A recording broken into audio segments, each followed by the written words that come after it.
yakshiputungni haste tangpa Jitendra Chaudhary bubagra khor aguni melal mato bodolni habanago kashe koktumathuni panda khlaika koktumathuni pandani bisingtui hastini tongko songtone Lukurokno tongthok Palini Khakaham Yapharkha te bahaiki joba khlaina nang lukuchongrajan ti abanati kok shaka খুলুমখা নমস্কার good evening আজকে দোল উৎসব রঙের উৎসব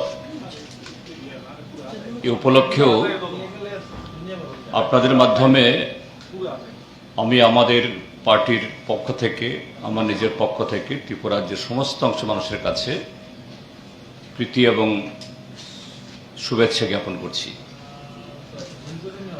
তো বন্ধুরা, আমাদের পার্টির যে 23তম রাজ্য সম্মেলন হয়ে গেছে গত ফেব্রুয়ারি মাসের 25 এবং 26 তারিখে, সেই সম্মেলনে আমাদের যে নতুন রাজ্য কমিটি গঠিত হয়েছে সেই রাজ্য কমিটির প্রথম সভা আজকে সকাল 11টা থেকে শুরু হয়ে দুপুর 2টো অবধি এই সভা চলেছে। তো আমাদের রাজ্য সম্মেলন এটা শুধু 3 বছর অন্তর একটা জমায়েত না, সেই সম্মেলনে যে আমাদের দেশ এবং রাজ্যের চলতি রাজনৈতিক পরিস্থিতি এবং সেই পরিস্থিতিতে আমরা এই দেশের তথা রাজ্যের যারা সংখ্যাগরিষ্ঠ মানুষ, শ্রমজীবী মানুষ, পিছিয়ে পড়া মানুষ, তাদের জীবন জীবিকার উন্নয়নে কিভাবে আমরা লড়াই করব গণতান্ত্রিক পথে, সেই সিদ্ধান্তগুলি আমরা গ্রহণ করি। সেগুলোই আমাদের প্রথম সভাতে আগামী দিন কিভাবে আমরা সে লক্ষ্য অর্জনে আমরা পদক্ষেপ গ্রহণ করব তা আলোচনা হয়। তার সাথে আমাদের সম্মেলনে এবার 3টি রেজুলেশন, 3টি প্রস্তাব পাস হয়। সেই প্রস্তাবের ভিত্তিতেও কিভাবে আমাদের যে লড়াই সংগ্রাম আমরা সংগঠিত করব, সেই প্রস্তাবগুলো আগেও বলেছিলাম আপনাদেরকে। প্রথমটা হলো যে এই রাজ্যে বিজেপি আইপিএফটি জোট সরকারের এই প্রায় 4 বছরে মানুষের রুজি রোজগারে প্রচণ্ডভাবে আঘাত হেনেছে। গ্রাম পাহাড়ে অভাব, কাজ নেই, শিক্ষিত অর্ধশিক্ষিত যুবকদের কি সরকারি কি বেসরকারি কাজের কোনো নিশ্চয়তা নেই, তার জন্য দুর্বার আন্দোলন গড়ে তোলা। দ্বিতীয় হলো ত্রিপুরা রাজ্যের মধ্যে নতুন করে নতুন কায়দায় এই রাজ্যের যে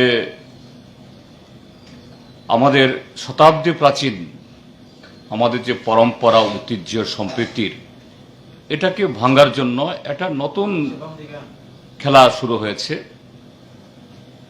এটাকে কিভাবে আমরা এই যে চক্রান্ত এটাকে প্রতিরোধ করে শান্তি সম্প্রীতির যে বাতাবরণ এটাকে আরো অটুট রাখতে পারি। আর তৃতীয় হলো যে গত 47 মাস ধরে ত্রিপুরা রাজ্যে গণতন্ত্রের কোনো লেশমাত্র নেই, একটা জঙ্গলের রাজত্ব চলছে, আইনের শাসন নেই। সে আইনের শাসন প্রতিষ্ঠায় কিভাবে আমাদের লড়াইকে আমরা এগিয়ে নিয়ে যেতে পারি, এই সমস্ত বিষয়ে আলোচনা হয়েছে। এবং তার সাথে আমাদের সম্মেলনের পর যে গতকাল অবধি এই অল্প কদিনের মধ্যে বেশ কয়েকটি রাজনৈতিক যে ঘটনাবলী ঘটেছে, যেমন 8ই মার্চ আমাদের দেশের স্বরাষ্ট্রমন্ত্রী তথা বিজেপি নেতা অমিত শাহ তিনি সেই 4 বছর আগে এসেছিলেন নির্বাচনের সময়, নানা রকমের প্রতিশ্রুতি দিয়ে গেছিলেন। 4 বছর বাদে আবার এসছেন নতুন করে। সেই 4 বছর আগে যেরকম ভাবে ত্রিপুরা রাজ্যের মানুষকে বিভ্রান্ত করার জন্য নানা মিষ্টি কথা বলেছেন, আবার কতগুলো সেরকম যে তার জুমলা ভাষার মধ্যে ছেড়ে গেছেন। আমরা তার সফর এবং তার কর্মসূচি এবং কিভাবে এই রাজ্যের মানুষকে আবার নতুন করে বিভ্রান্ত করতে চায় এগুলি পর্যালোচনা আমরা করেছি। তার সাথে হলো 10ই মার্চ যে 5টা রাজ্যে নির্বাচন, এই নির্বাচনের ফলাফল ইতিমধ্যে সকলেরই জানা। এই নির্বাচন আমাদের রাজ্য থেকে বহু দূরে, কিন্তু এই নির্বাচনের ফলাফলকে কেন্দ্র করে এখানে শাসক দল আবার যে তাদের এই বর্গী হানা ব্যাপক মাত্রায় হেনেছে, এখনো কোথাও কোথাও এগুলো চলছে, আমরা সেগুলো পর্যালোচনা করেছি। তারপর 12 তারিখে একটা রাজনৈতিক দলের একটা সমাবেশ হয়েছে স্বামী বিবেকানন্দ মাঠে।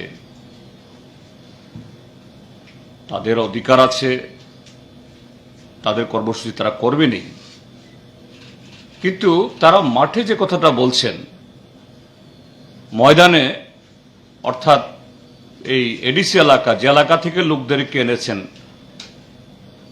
তাদেরকে ঠিক তাদের বক্তব্যের যে বিপরীত সমতলে বিজেপি যে ধরনের কায়দা করে বিরোধী দলের গণতান্ত্রিক অধিকার কেড়ে নিচ্ছে, ঠিক একই কায়দায় পাহাড়েও কোনো কোনো জায়গাতে, সর্বত্র না, এগুলি করছে। আমরা এগুলি আলোচনা আমরা করেছি। তো এই জায়গায় গিয়ে প্রথমত যেটা বলবো যে দেশের যে স্বরাষ্ট্রমন্ত্রী অমিত শাহর যে সফর, এটা ছিল সম্পূর্ণভাবে রাজ্যে যে গত 47 মাস ধরে চূড়ান্ত ব্যর্থ এই বিজেপি আইপিএফটি জোট সরকারের, তাদের ব্যর্থতাকে আড়াল করার জন্য, জনবিচ্ছিন্নতাকে আরো নতুন নতুন প্রতিশ্রুতির মাধ্যমে কিভাবে তাদেরকে আড়াল করা যায়। এবং এতে আপনারা যারা সংবাদ মাধ্যমের সাথে যুক্ত আছেন, আপনারাও নিশ্চয়ই আপনাদের কাছে এটা প্রতিক্রিয়া লেগেছে। 8 তারিখ আন্তর্জাতিক নারী দিবস। ঠিক আছে, একজন কেন্দ্রীয় মন্ত্রী তিনি আসতেই পারেন, আসতে পারেন না কথা বলছি না, কিন্তু এটা মাননীয় স্বরাষ্ট্রমন্ত্রীর তার মন্ত্রকের অধীন নন, তার যে সাবজেক্টের অধীন নন, তবু তিনি এসছেন। আমি আবারও বলছি তিনি আসতেই পারেন, যদিও এই ক্ষেত্রেতে নারী বা শিশু কল্যাণ মন্ত্রী তিনি আসতে পারতেন, বা শিক্ষামন্ত্রী আসতে পারতেন, যাই হোক তিনি এসছেন। কিন্তু কি বলে গেলেন, যে রাজ্যের মধ্যে কোনো নিয়োগই নেই, সরকারি দপ্তর যে নিয়োগ অ্যাপয়েন্টমেন্ট প্রায় এটা তুলে দিয়েছে, তামাদি করে দিয়েছে, প্রতিটি দপ্তর প্রায় খালি হয়ে যাচ্ছে, দপ্তরগুলো চলছে না, হাসপাতাল থেকে স্কুল। আর তিনি এসে বলছেন এ রাজ্যে এখন থেকে নারীদের জন্য সরকারি নিয়োগে 1/3 সংরক্ষণ। এটা তো নারী কল্যাণ না, নারীদেরকে উৎসাহ প্রদান না, নারীদেরকে সম্মান জানানো না, এটা এই রাজ্যের মানুষকে বিদ্রুপ করা হলো। আমাদের রাজ্যের যে নারীদের, এদের অপমান করা হলো এইভাবে। এবং কাকে দিয়ে করাচ্ছেন? দেশের স্বরাষ্ট্রমন্ত্রী। স্বরাষ্ট্রমন্ত্রী 4 বছর বাদে সফর করেছেন। তিনি যখন এই 4 বছর আগে এসেছিলেন তখন দলের সভাপতি। আপনাদের মোবাইলে বা আপনাদের হার্ড ডিস্কে নিশ্চয়ই প্রত্যেকের ইয়েতে থাকবে, বিজেপির সভাপতি হিসাবে অমিত শাহ যখন এসেছিলেন সেই 2017 ইংরেজিতে, 18 ইংরেজিতে কি বলেছিলেন? যে भाजपा सरकार आएगा, पहला कैबिनेट मीटिंग में सेंट्रल पे कमीशन देगा, सोशल पेंशन अर्थात वार्धक्य भाता इत्यादि 2000 करके देगा, समस्त अनियमित चाकरी जेगुली आछे 2323 বা কন্ট্রাক্ট বেসিস সর্বশিক্ষা অভিযান রেগা এগুলি সব রেগুলার হবে, 2323 দের ন্যায় দেওয়া হবে। এগুলো নিয়ে তিনি একটা কথা উচ্চারণ করেননি, উল্টা এসে বললেন যে 1/3 এই মহিলাদের সংরক্ষণ দেবেন। কাজে এটা এই রাজ্যের মানুষকে নতুন করে বিভ্রান্ত করার একটা চক্রান্ত। আসলে তিনি এসেছেন ভারতীয় জনতা পার্টির ঘর মেরামত করার জন্য, যে ভাঙা ঘর, এখানে যে এই আভ্যন্তরীণ যে সমস্ত এই কুণ্ডল চলছে, 2জন এমএলএ বেরিয়ে গেছে, 1জন এমএলএ আরো আগে চলে গেছে, আরো অনেকে তৈরি হয়ে আছে, কিভাবে এদেরকে রাখা যায় এবং মানুষকে এই জনবিচ্ছিন্নতা থেকে রক্ষা করা যায় সরকারকে। তার সাথে আমরা এটাও রিভিউ করেছি, গত 14 তারিখে আমাদের রাজ্যের 10,323 পরিবারের সদস্যরা ইতিমধ্যে শতাধিক এই ভাগ্য বিলম্বিত চাকরিচ্যুত শিক্ষকরা নানা কারণে তাদের অকাল মৃত্যু হয়েছে। তাদেরকেও প্রতিশ্রুতি দিয়েছিল এই সরকার তাদের ন্যায় দেওয়া হবে, প্রয়োজনে সংবিধান সংশোধন করা হবে। তো ঘটনাচক্রে 14 তারিখ মানে হলো এই বিজেপি আইপিএফটি জোট সরকারের 4র্থ বর্ষ পূর্তির এই 4র্থ দিন বা 5ম দিন। তো আমাদের শিক্ষক শিক্ষিকা ভাই বোনেরা তারা আশা করেছিলেন ঠিক আছে একদিন করতে পারেনি, নিশ্চয়ই তাদের জন্য কিছু একটা ভাববে। এবং এর আগেও তারা যখন মহাকরণে গেছিলেন, মুখ্যমন্ত্রী একবার বললেন আমি তো এসব জানি না, 2 মাসের মধ্যে আমি সমাধান করে দেব। আমাদের রাজ্যের মাননীয় মুখ্যমন্ত্রী বহুবার নানা কায়দায় নাটকীয় ভঙ্গিতে তাদেরকে বলেছেন চিন্তার কোনো কারণই নেই, সব ঠিক হয়ে গেছে। কিন্তু আমরা আবার দেখলাম 14 তারিখে রাজপথে এদেরকে নির্মমভাবে পিটিয়ে, এমনকি মহিলা শিশুকুলে মা, সেই মাও রেহাই পায়নি। এত নির্মম, এত নিষ্ঠুর হতে পারে এবং কাদের উপরে? যারা আমাদের সন্তানদের মানুষ করেছিলেন 10 বছরের বেশি সময় ধরে, এদের উপরে আক্রমণ হয়েছে। আমরা রিভিউ করেছি আমাদের আলোচনাতে, কারণ গতকালই এই সরকার তার শেষ বাজেট পেশ করেছে। বিপ্লব দেব সরকারের যে নির্বাচনী প্রতিশ্রুতি রেখেছিল, ভীষণ ডকুমেন্টের মধ্য দিয়ে এই রাজ্যের মানুষকে যে আকাশচূড়া স্বপ্ন দেখিয়েছিল,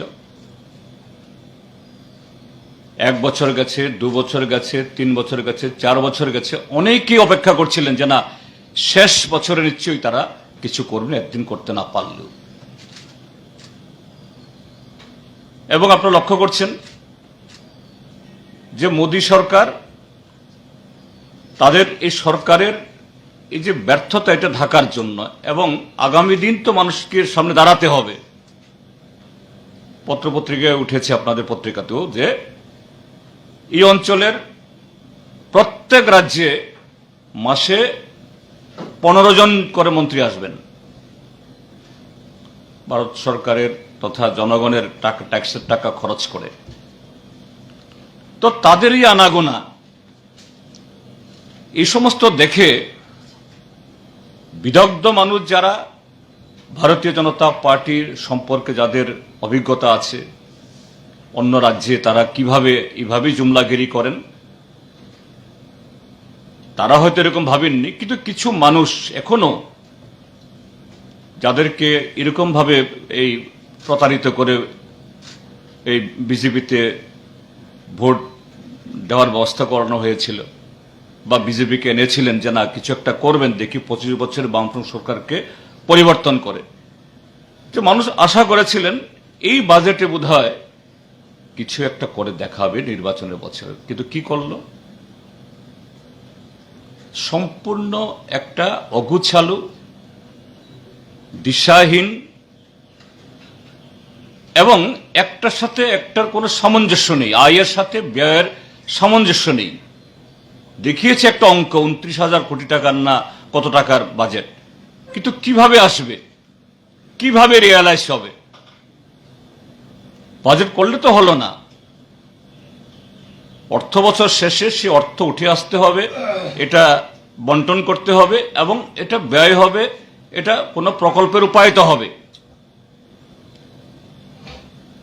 কিছু নেই। তাছাড়া তাদের যে এই ভিশন ডকুমেন্ট, এটা পূরণের বিন্দুমাত্র চেষ্টা নেই। যেমন আমি মনে করে দিচ্ছি আপনাদেরকেও, আপনাদের মাধ্যমে রাজ্যবাসীকে তুলে ধরছি, কি বলা হয়েছিল এই মাননীয় অমিত শাহকে দিয়ে বলানো হয়েছিল, প্রথম মন্ত্রিসভাতেই 2,000 টাকা হবে। তাহলে বাজেট এই 2,000 টাকা পেনশন ঘোষণা করেছে কবে? পুজোর সময়। তাও চিফ সেক্রেটারিকে দিয়ে একটা কমিটি ঠিক করবে পুজোর সময়ে, মানে কমিটি যদি রিকমেন্ড না করে পুজোর সময় নাও হতে পারে, এটা কিন্তু রেখে দিয়েছে। কেন ভাই? মানুষ তো তোমাদেরকে ভোট দিয়েছে এবং সেই ভোটে তোমরা ইতিমধ্যে 4 বছর তোমরা ভোগ করছো। রাজনৈতিক যদি তাদের সততা থাকে তাহলে এই 2,000 টাকার পেনশন এটা মার্চ 2018 সাল থেকে এটা এফেক্ট হওয়া প্রয়োজন, এটা এফেক্ট হওয়া উচিত ছিল, কারণ তাদের প্রতিশ্রুতি প্রথম মন্ত্রিসভা থেকে। এরপর কি বলেছিল? 200 দিন কাজ রেগাতে 340 টাকা মজুরি। এই বাজেটে এটা সম্পর্কে কোনো উল্লেখ নাই, কোনো উল্লেখ নাই। আপনাদের প্রচার মাধ্যমে প্রতিদিন নানা খবর, ব্লকে ব্লকে কোটি কোটি টাকার শুধু ঘোটালা, 9/6 এবং মুষ্টিমেয় সংবিধান বহির্ভূত শক্তি, তারা সমস্ত সুযোগ সুবিধাগুলি তারা খাচ্ছেন। এই যে সামান্যতম অর্থগুলি যাচ্ছে, এগুলো মানুষের কাছে যাচ্ছে না। এরপরে বলা হয়েছিল যে কর্মচারীদের central pay commission, 7 pay commission, এবং এই স্বামী বিবেকানন্দ ময়দানেই टीएसआर জওয়ানদেরকে ডেকে ডেকে বলা হয়েছিল, আরে ভাইয়া टीएसआर का सिपाही ত্রিপুরার পুলিশ কর্মচারী, যে মানিক সরকার, বাদল চৌধুরী, তারা সেন্টার থেকে টাকা নিয়ে এসে তোমাদের বেতন দেয় না, সিআরপিএফ, সিআইএসএফ, বিএসএফ এর তোমরা অর্ধেকও বেতন তোমরা পাও না। বিজেপি সরকার আসলে পরে তোমাদের বেতন দ্বিগুণ আড়াইগুণ হবে। কর্মচারী তো তাই বলেছিল। তো মানুষ আশা করেছিল এই বাজেটে হয়তো বা কর্মচারীদের জন্য সেই ঘোষণা থাকবে, কিচ্ছু ঘোষণা নেই। উল্টো এই যে ডাইন হার্নেস থেকে শুরু করে পেনশন ইত্যাদির নানা দিক থেকে তাদের বঞ্চনা, এমনকি ডিএ যেটা 6 মাস অন্তর পাওয়ার কথা, এগুলো নেই। সর্বশিক্ষা অভিযান, তারপর এই যে জাতীয় শিক্ষা, এই স্বাস্থ্য মিশন, আরো যারা কন্ট্রাক্ট সার্ভিস, তাদেরকে বলা হয়েছিল যে কন্ট্রাক্ট শব্দ থাকবে না। এই বাজেটে তাদের সম্পর্কে কোনো উল্লেখ নেই। তো রাজ্যে যারা বেকার, তাদের অবস্থা কি হবে? যে কারণে আমরা দেখছি যে ত্রিপুরাজ্যের মধ্যে এই বিগত 4 বছরে যুব সম্প্রদায়ের মধ্যে নেশাদ্রব্য ব্যবহার করার যে প্রবণতা এটা বেড়েছে। কারণ যৌবন যখন যে কোনো কারণে এরকম হতাশার সম্মুখীন হয়, তখন তার দৈনন্দিন জীবনের যে শৃঙ্খলা, ডিসিপ্লিন এগুলি থাকে না। যে কারণে ত্রিপুরাজ্যের মধ্যে এখন মাদক চাষ, মাদক ব্যবহার, ট্যাবলেট, ইনজেকশন এত রমরমা, এবং এগুলো শুধু যারা চোরা কারবারি বা অবৈধ ব্যবসা তার মধ্যে সীমাবদ্ধ না, এখন পুলিশের মধ্যেও যে এদেরকে ব্যবহার কি করে পুলিশের একটা অংশ, আমি সবাইকে বলছি না, তারাও এর সাথে লিপ্ত হয়ে যাচ্ছে। এইভাবে এটা ত্রিপুরা রাজ্যের আইন শৃঙ্খলার উপরে একটা ব্যাপকতর এই প্রভাব পড়ছে। আমরা এগুলো আলোচনা করেছি। আমাদের আলোচনাতে আরো এসছে আজকে আগামী 28 এবং 29 মার্চ ইতিমধ্যে দেশব্যাপী সমস্ত শ্রমিক মহল্লায়, কৃষকদের মধ্যে এবং সমস্ত অংশ মানুষের মধ্যে কেন্দ্রীয় ট্রেড ইউনিয়নগুলোর 12 দফা দাবিতে ধর্মঘটের প্রস্তুতি চলছে। আমাদের রাজ্যের মধ্যেও এগুলি শুরু হয়েছে। আমাদের রাজ্যে শুধু 12 দফা না, তার সাথে আরো এক দফা আমরা যুক্ত করেছি, অর্থাৎ যারা ধর্মঘট আহ্বান করেছে তারা, যে 2323 এই ছাঁটাই তাদের চাকুরি ফিরিয়ে দিতে হবে, তাদের ন্যায় দিতে হবে। আমাদের পার্টির তরফ থেকে শ্রমিকদের এই আহ্বানকে আমরা মনে করি এটা শুধু শ্রমিকদের জন্য না, এটা দেশকে বাঁচানোর এবং মানুষকে রক্ষার এই আহ্বান ধর্মঘট। কাজে এই ধর্মঘট যাতে সফল হয়, আমাদের পার্টির তরফ থেকে আমরা তার প্রতি নৈতিক সমর্থন আমরা প্রদান করছি। আমরা আহ্বান জানাচ্ছি আপনাদের মাধ্যমে 28-29 মার্চের এই বন্ধ যাতে এই রাজ্যের মধ্যেও ব্যাপকভাবে সফল হয় সারা দেশের সাথে। তাছাড়া আমরা আলোচনা করেছি আমাদের রাজ্যের পিছিয়ে পড়া অংশের মানুষের একটা সংগঠন, তার নাম হলো ত্রিপুরা তফসিলি জাতি সমন্বয় সমিতি। তফসিলিদের মধ্যে যে বিভিন্ন অংশ,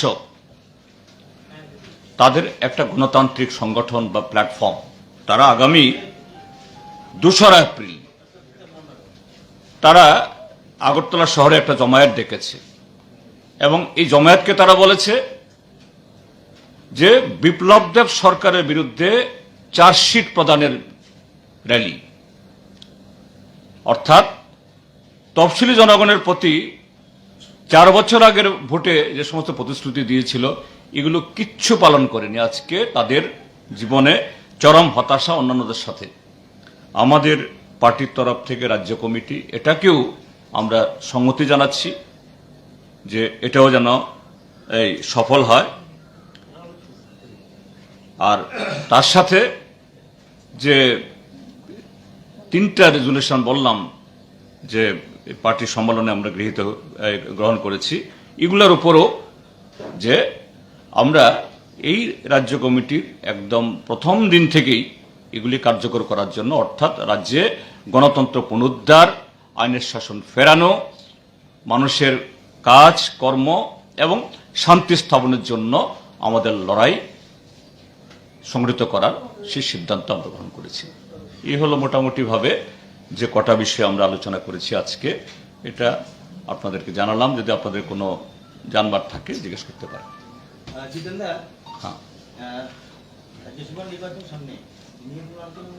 হ্যাঁ, নিশ্চয়ই। যে রাজ্যসভা, এটা আমাদের রাজ্যেও একটা আসন খালি হচ্ছে। আগামী 31 মার্চ তার ভোট হবে। তো আমরা ঠিক করেছি ইতিমধ্যেই আমাদের সম্পাদক মণ্ডলী যে আমাদের এই বর্ষিয়ান বিধায়ক, প্রাক্তন মন্ত্রী, গণতান্ত্রিক আন্দোলনের অন্যতম একজন পুরুধা, তিনি তার প্রথম জীবনে শিক্ষক ছিলেন ভানুলাল সাহা, তিনি সিপিআইএম তথা বামফ্রন্টের তরফ থেকে তিনি প্রতিদ্বন্দ্বিতা করবেন। আগামীকাল বা পরশু তার মনোনয়নপত্র আমরা জমা দেব। হ্যাঁ, দুটা বিষয়। প্রথমত হচ্ছে এডিসির যিনি ডেপুটি সিএম অনিমেষ দেববর্মা গত কয়েকদিন আগে সম্প্রতি একটা মন্তব্য করেছেন তাদের একটা দলীয় কর্মসূচিতে যে দশরথ দেব এডিসি গঠনের বিরোধী ছিলেন, এই নিয়ে বিভিন্ন মন্তব্য করেছেন, নিশ্চয় আপনারা শুনেছেন। আর একটা বিষয় হচ্ছে বিভিন্ন মাধ্যমে, বিভিন্ন প্রচার মাধ্যমে আপনাকে নিয়ে একটা প্রচার হচ্ছে যে আপনি নাকি বলেছেন যে বিজেপি হচ্ছে মূল পার্টি, যেটা সাম্প্রতিক উত্তরপ্রদেশ এবং বিভিন্ন রাজ্যের যে বিজেপির যে জয় হয়েছে সেই সম্পর্কে আপনি প্রতিক্রিয়া দিতে গিয়ে মন্তব্য করেছেন। দুটো বিষয় একসাথে আপনি কিভাবে বলবেন? না, প্রথমত হলো আমি ঠিক সরাসরি আমি শুনিনি, তবে গত 12 তারিখে স্বামী বিবেকানন্দ ময়দানে যে এডিসির যিনি এডিশনাল চিফ এক্সিকিউটিভ মেম্বার তিনি নাকি বলেছেন, আমাকে আরো কয়েকজন যে বন্ধু আমাকে জানিয়েছেন যে তুমি দেখেছো কিনা, আসলে আমি কেন জানি আমার কাছে এই ক্লিপটা আসেনি। তো কি বলেছে, দশরথ দেব নাকি বলেছেন যে এডিসি ত্রিপুরাজ্যে কখনোই হবে না, অবান্তর। তো আমি সেই ভদ্রলোককে বলবো, দশরথ দেব যখন এই দাবি উত্থাপন করে সেই ভদ্রলোকের জন্মই হয়নি, 1 নম্বর। আর 2 নম্বর হলো তার জন্ম হবার পর, চোখ মেলার পর, বুদ্ধিজ্ঞান হওয়ার পর নিশ্চয়ই তিনি এডিসি দেখেছেন, এবং সেই এডিসি কিভাবে গড়ে উঠেছে এটা তার নজরের বাইরে নিশ্চয়ই না। তারপরও দশরথ দেবের মতো এরকম একটা জননেতার সম্পর্কে এত বড় অসত্য ভাষণ যদি দিতে পারেন, তিনি যে একজন রাজনৈতিক কর্মী হিসাবে তার সততা, তার প্রজ্ঞা, নৈতিকতা কতটুকু আছে, এই জাতীয় একটা অর্বাচীনের মতো একটা এরকম প্রশ্ন বক্তব্য করার মধ্য দিয়ে তিনি যদি দিয়ে থাকেন, আমি জন্য বলছি আমি সরাসরি শুনিনি, কিন্তু তুমি বলছো এবং আরো কয়েকজন আমাকে বলেছে, তো আমাকে এটাই বলতে বাধ্য হই। আজকে এই যে খুমুলুং, যেখানে আজকে তারা এই প্রশাসন চালাচ্ছে, সেই খুমুলুঙের প্রতিটি ইট, পাথর, রাস্তাঘাট এবং যে আইনের ভিত্তিতে এই এডিসি চলছে, দশরথ দেবের চিন্তা ভাবনা, লড়াই, সংগ্রাম, ত্যাগ এগুলি না থাকলে তিনি আজকে এই কথাগুলি বলার সুযোগ পেতেন না। এটা দুর্ভাগ্যজনক কিভাবে এই জাতীয় কথা বলেন। আর দ্বিতীয় বিষয় হলো, আসলে আমি এটার উপরে কোনো প্রতিক্রিয়া দেওয়ার আমি প্রয়োজন মনে করিনি। আমার কাছে এসছে, আমার কাছেও টুইট করে পাঠিয়েছে একজন, সম্ভবত ভারতীয় জনতা পার্টির আইটি সেলের লোক হবে, আমি দেখেছিও, সে কি BJYM নেতৃত্ব তাদের আইটি সেল বোধ হয়, তারই একজন কর্মী পাঠিয়েছে। আমার একটা ছবি দিয়ে লিখেছে সেখানে যে আমরা সিপিআইএম তো শুধু এমনি পার্টি করার জন্য করি, নির্বাচনে জিতার জন্য করি না, ঠিক এইভাবে লিখেছে। তো এটা আমার মনে হয় এই পোস্টটা যারাই পড়েছে তারা তাদের হাসি পেয়েছে।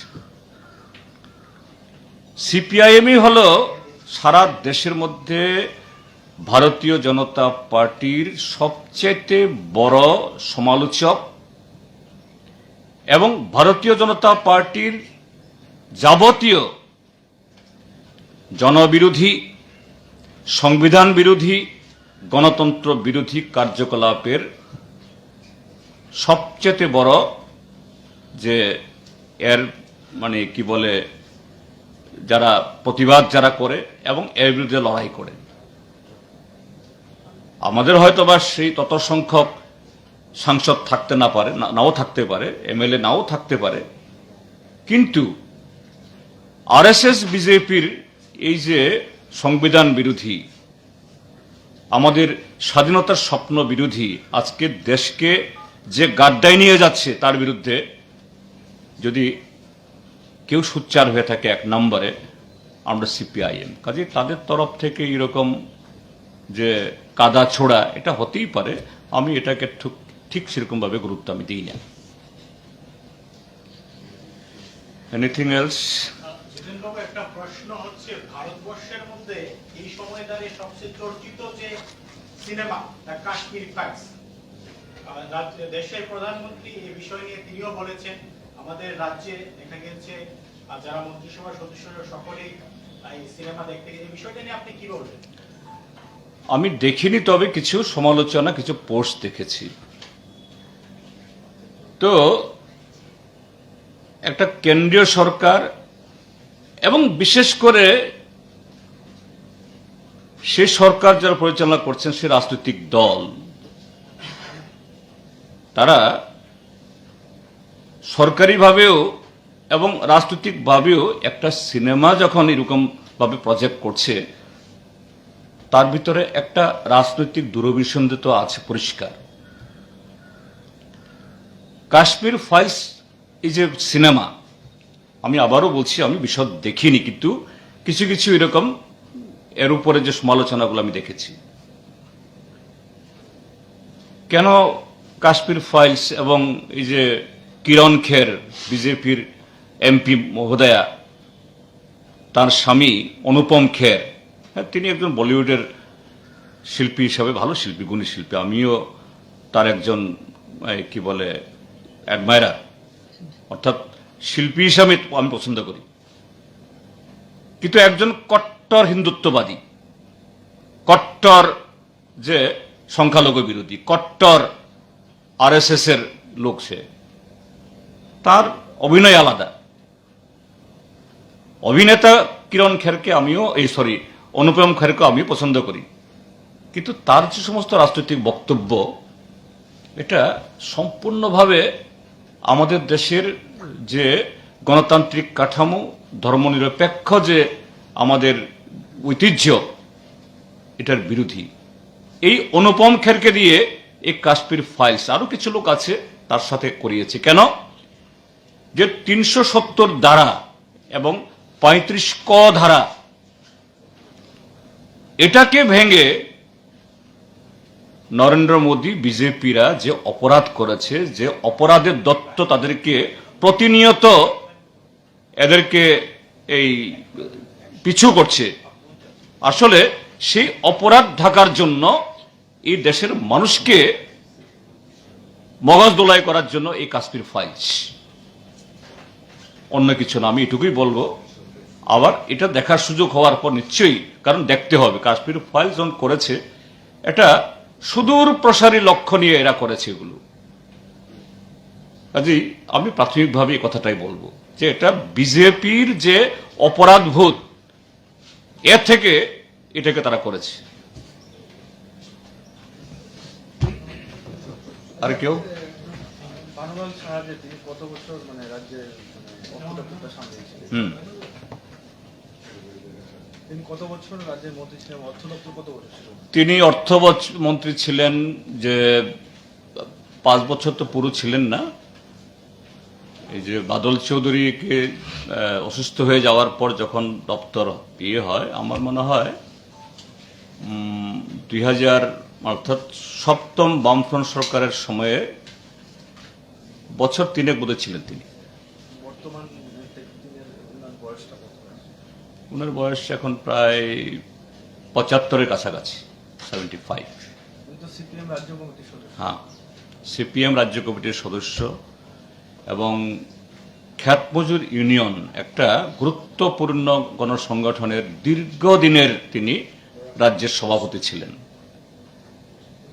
তাছাড়া একজন কৃতি শিক্ষক ছিলেন, দীর্ঘদিনের এমএলএ, এবং বিশালগড় এই ত্রিপুরাজ্যের মধ্যে এই জোট সরকার আসার পর, তার আগের জোট সময়েও এটা আক্রমণের একটা সবচেয়ে বড় জায়গা এই বিজেপি আইপিএফটির তরফ থেকেও এবং জোট জমানাতে কংগ্রেস নিউজের সময়কালেও সেই জায়গায় তিনি গণতান্ত্রিক শক্তির পক্ষে নেতৃত্বে লড়াই করেছেন। কাজেই সব দিক থেকে শিক্ষাবিদ হিসাবে, রাজনীতিবিদ হিসাবে, একজন বিধায়ক হিসাবে, একজন মন্ত্রী হিসাবে, একজন খুবই অভিজ্ঞ, নির্ভরযোগ্য এবং বলা যেতে পারে সব দিক থেকে একজন দক্ষ লোককে আমরা প্রার্থী করেছি। যেহেতু এটা রাজনৈতিক লড়াই, কাজে এই লড়াইয়ে সিপিআইএম যে উপযুক্ত এরকম লোককে দেওয়া দরকার সে বিচারেই তাকে আমরা প্রার্থী করেছি। জয় নিয়ে কতটুকু আশাবাদী থাকবে? এটা আলাদা কথা, এটা করতেছে অনেক কিছু হতে পারে, কারণ যাদের সংখ্যা আছে তারাই এখন মানে তাদের জয় নিয়ে বুক চিতিয়ে কথা বলতে পারছে না। আমি শুনেছি শাসক দলের একদম তাবড় নেতাকে জিজ্ঞাসা করা হয়েছিল আপনাদের প্রার্থীকে, বলছে না দিল্লি জানে, অর্থাৎ তারা কিছু জানে না। কিন্তু আমরা একটা বলতে পারি, আমরা বুক চিতিয়ে বলতে পারি যে আমাদের এই প্রার্থী আমরা লড়াই করব ঐক্যবদ্ধ।